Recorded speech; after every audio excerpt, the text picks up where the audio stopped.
नमस्कार, prime India news में आप सभी का स्वागत है।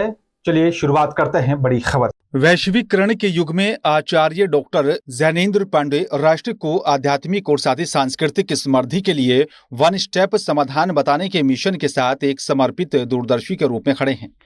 आचार्य जी को सबसे अलग बनाता है वो ज्ञान। आवाज सुनकर महाराज जी भविष्य, वर्तमान, भूतकाल बता देते हैं। आध्यात्मिक ज्ञान से संपन्न एक चतुर साधक और साथ ही मानव जाति की कल्याण और समुदायों की सामाजिक मजबूती के लिए अटूट रूप से प्रतिबद्ध हैं। इसके प्रमाण एक सजा मंत्र बताने पर केंद्रित हैं जो लोगों को एकजुट करता है, उन्हें देश की मानवता और साथ ही गौरव की सर्वोच्च ऊंचाइयों पर योगदान करने के लिए सशक्त बनाता है।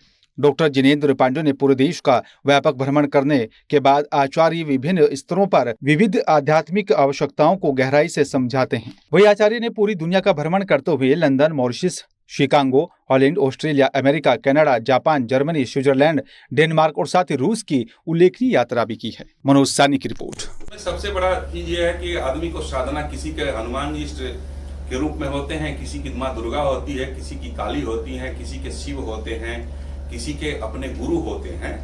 तो ये हमारा जो सनातन परंपरा रहा है, गुरुकुल परंपरा रहा है। हमारे यहाँ प्राचीन समयों में जो गुरुजी लोग हुआ करते थे, उनकी जो साधना होती थी तो वो बाद में ट्रांसफर कर देते थे अपने शिष्य को। तो उनके अंदर जो ज्ञान होता था वो सरस्वती के माध्यम से ग्रह नक्षत्र देखते थे और उसमें से उन शिष्यों को निकाल के लाते थे और लाने के बाद में उसे वो सारी की सारी विद्या जो है प्रदान कर देते थे। तो लोग कहते थे कि ये उस गुरु का शिष्य है और उसे ये विधा में वो पारंगत है। जैसा कि आधुनिक परिवेश में आज भी आप देख सकते हैं कि कोई अगर संगीत साधक व्यक्ति है और संगीत की साधना करता है तो लोग बोलते हैं कि ये इस घराने का विधा गा रहा है, वो उस गुरु से सीखा है, तो उसके अंदर उसके गुरु की झलक दिखाई दे रही है, उसके गुरु का राग दिखाई दे रहा है। तो वैसे ही ये हमारा जो पुरातन शास्त्र रहा है, ये अनादिकाल से उसमें वो गुरु अपने साधना के माध्यम से उसको ट्रांसफर कर देते थे। एक उदाहरण और आपको देना चाहूंगा कि बाबर और हुमायूं का उम्र ट्रांसफर हुआ। तो हमारे यहाँ राजाओं महाराजाओं से लेकर के उम्र ट्रांसफर की भी विद्या है, जो आधुनिक परिवेश में आप ये कह सकते हैं कि कोमे में चली गई है, या उसके बताने वाले आचार्य की कमी हो गई है, या उतना साधना लोग नहीं कर रहे हैं। तथा कथित जो है साधनाओं के माध्यम से ही अपना काम चलाने के प्रक्रिया में लोग आते हैं और उसका जो भी उससे किंचित लाभ मिलता है तो लाभ लेकर के वो वहीं तक उनकी साधना रुक गई है। ये अथाह है, असीमित है। इसमें जो जितना साधना के माध्यम से ढूंढेगा उसे उतना प्राप्त होगा। और जो सतयुग में विद्याएं थी, जो द्वापर में थी, त्रेता में थी, वो कलयुग में भी विद्याएं हैं। वहां तक लोगों के साधना जिसकी जितनी पकड़ होगी उसके अनुसार से भविष्य वाचन करेगा, अपने शिष्यों को या अपने भक्तों को बता सकता है। स्वामी जी का अंतिम सवाल, क्या लग रहा है कि आने वाले समय में आप भी अपना दिव्य दरबार लगाएंगे? क्या आपको भी धोनी बाबा का टाइटल मिलेगा?